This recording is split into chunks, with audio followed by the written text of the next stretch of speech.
Hey friends, today I'm working on another of my raised beds. One to match this guy. As you can probably see, this guy's made out of mostly 2x6s with a couple 2x4s and nicely weather sealed. So we've got 3 2x6s stacked here. The corner is one side a 2x6 and one side a 2x4 so that they look the same. And then the pattern had these 2x4 ledges, but I made them 2x6s so there's a little more room to sit down. And the middle part here is a 2x4. I like doing it in this two-tone. I think it's pretty to have like the clear stain and then the green stain as the accent, but you can do it however you want. And then I built this. The reason this one looks really funny is because I was planning to have the second one join it. I'm gonna need to clear out those plants too. So first we'll cut the long 2x6s, and here's how I did my math. So the longest 2x6s that I can fit in my car is 8 foot long. And since this part here, the seat part, is slightly longer than this part, I want to make sure that I don't try to make it too long that I have to kind of weirdly piece together the seat ledge. So I'm going to cut 6, so 3 in the front, 3 in the back, 2x6s to 7.5 feet. This is my miter saw. I got it on Facebook Marketplace for 60 bucks, including this stand, which was made from an old Weber grill. So pretty fucking terrific. And then this is my new toy. It's a roller stand. This is on a roller, so it helps me push things in.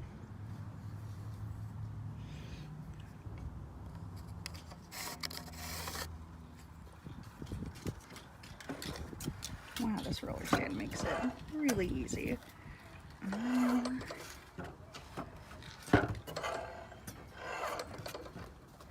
Make it too easy. And also, I'm not used to doing this one-handed, but I'm holding the camera.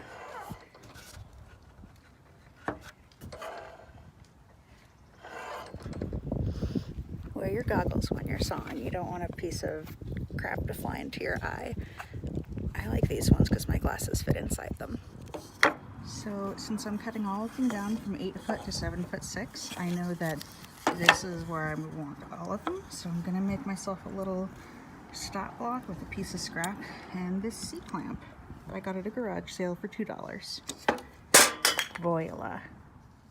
Oh, this happens sometimes. I have a 10-inch saw, and usually it gets through 2x6s because 2x6s are actually 5.5 inches wide.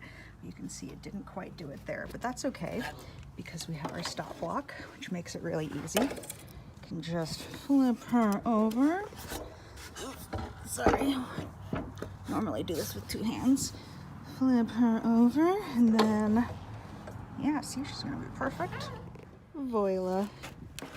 So now when I'm bringing my second 2x6 in, I can just slide it in here and make sure it's all snug and everything. And I can be confident that when it cuts, I'll be getting 7'6". And look at that. It's a little short, but so is my other one. So it's, as long as they're the same, it's fine. See, here they are, nice and matched. And same length here. Nice, let's do 4 more. Nice, so that's 6, all the same length. So that's my front and back. And now we're gonna cut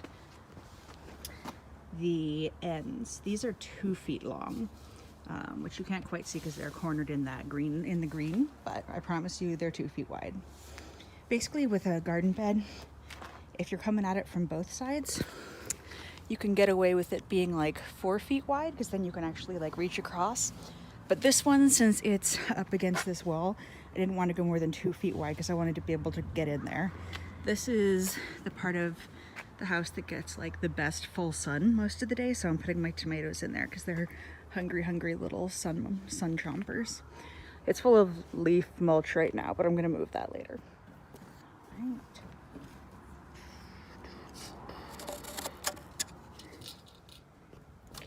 Okay. Got this about where I want it, so now I'll reset my stop block. Beautiful. So now I can cut 6 2-foot lengths. 1.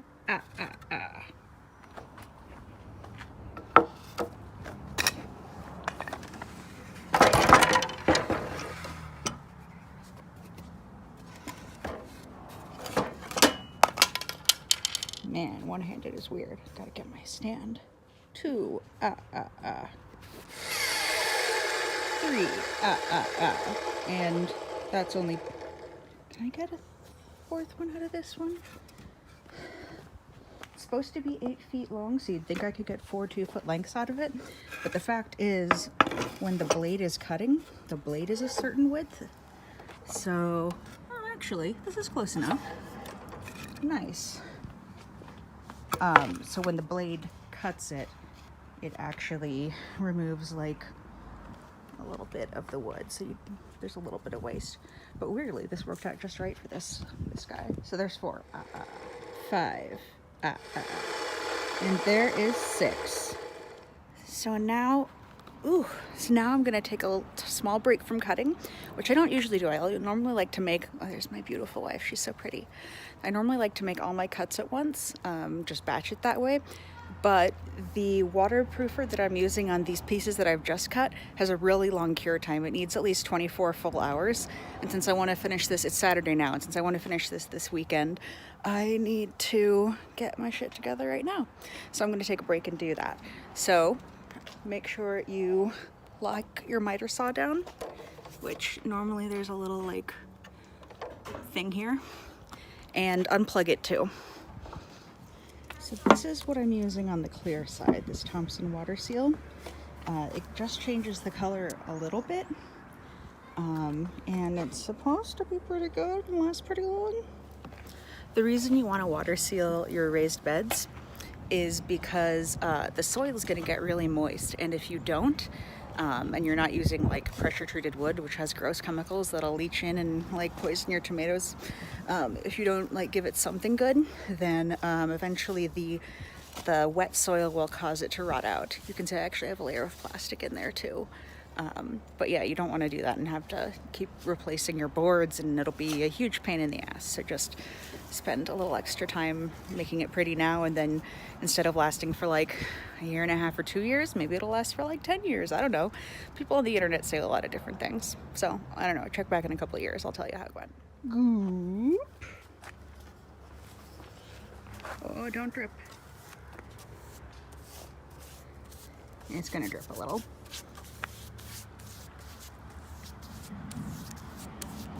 Gross. It's a little warmer than when I last did this, so it just like got a little more runny and surprised me. That is fine.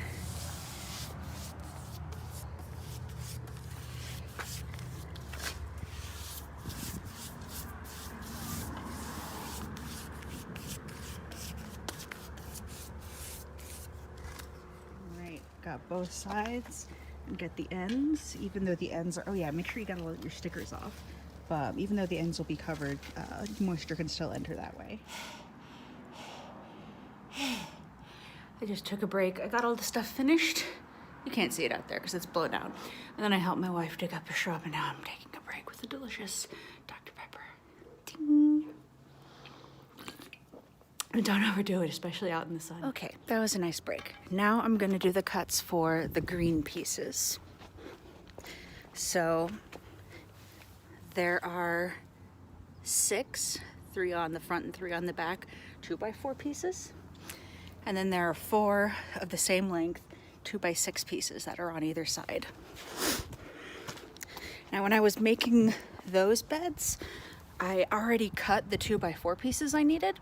So I all 6 of them. So all I need to do is cut 4 2x6s at this length. So I'll make a stop block. Yeah, I've only got like 3 tricks, but they all work. Nice. Don't forget to put your goggles back on. Oh, but if you hadn't already had the right measurement, the length you're cutting is just the width of 3 2x6s. So a 2x6 is about 5.5 inches wide instead of 6. I know it starts as 6 and then it shrinks and blah, blah, anyway. So it's about 16.5 inches, but just like smash 3 2x6s together and just lay it across and mark it. It's really easy. All right, and all of my little cross bracy bits are cut. So the hardest part to figure out and measure was definitely the seat parts. So I'm gonna need to make 2 of the long pieces and 1 short piece, and not the middle piece. So, but it's just tough. I'm going to go based on the measurements I did before. Before, what I did is I put the bottoms together. I hadn't painted or stained the top yet, and then I just lay them on top these and measured them exactly as they were, right? If that makes sense. Probably doesn't, but so this time I'm just going to use the measurements of these, and if I end up having to cut them down a little bit, then that is okay. Yeah, mainly I just want to get them, the stains and stuff, all together. So I'm not sure if that captured. So got this edge good, and all the way down to here. And it looks like I'm just going to end up cutting a 45-degree angle here. Perfect. I may end up, so I'm trying to design these so that they like kind of interlock a little, like that this and this one will be inside there. So I may end up cutting a little bit off once I'm all done and committed. But that's fine, because I'll only have to just refinish this edge. And this green stuff only takes 4 to 6 hours to dry instead of like a day or two. So now I'm gonna set my saw, loosen, press down.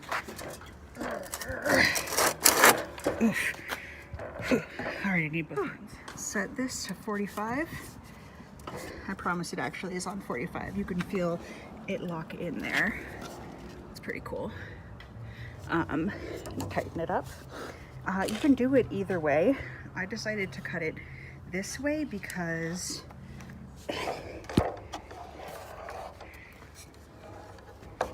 I'll be able to judge where my blade's going a little better. So yeah, let me get this adjusted. So I'm gonna have to make another cut, obviously. It's funny, it was a little split on the end, so that piece just fell off while I was cutting it, and finish the cut the other way. If you have like a bigger saw, either a 12-inch or if it's like a sliding miter saw, compound sliding, then you can usually do this in one, but I don't. It's fine. Done. And now I'll do the other. Nice. So now I got these guys cut.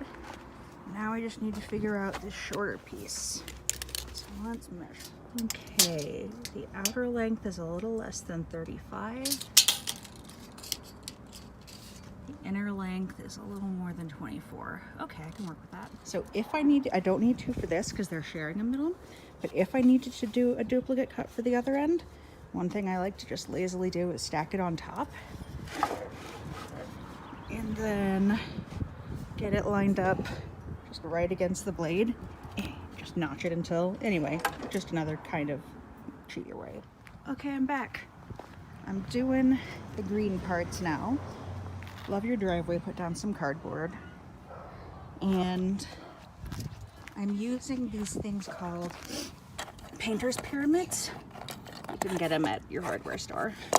It's really useful. It's it just props it up, so you paint one side, flip it over, set it on these guys, then you can paint the other side. It means you don't have to wait for one side to dry before you paint the next. It's pretty great. So this is just an outdoor deck stand I got at the hardware store. Comes in a lot of different colors and opaqueness. The more solid it is, the more coverage you get, and the more it'll be protected from the sun for longer. But seriously, just get whatever colors you like. Hell yeah. Got both ends. Got both sides. And oh, there's a lot more to do. And there's one of the long ones down. Yeah. Get in there. Nice. I ran out of painter's pyramid, so I just used some scrap wood on the end. So here's a trick. If you don't want to be constantly washing your brushes, like I think I might need this tomorrow to do a little touch-up, you can just stick it in a plastic bag. Like, I don't remember where this is from. Convenience store or something. And put it in your fridge. Next to your kimchi, of course, like both cans of it. And it'll be good when you're ready for it. And another tip. I've got these Hercules hand wipes. They are supposed to get everything off, even like pipe cement. Plumbers use them a lot. Let's see if they work. Hell yeah, they worked great. Just got both my hands. Okay, now you're probably really tired, so take a nap with your cats, who are really cute. Hi, boys. You've probably been neglecting them all day, so they need some pets. Actually, they're ignoring me now because I opened the window and now they're watching my wife do some more garden work. All right, that's it for today.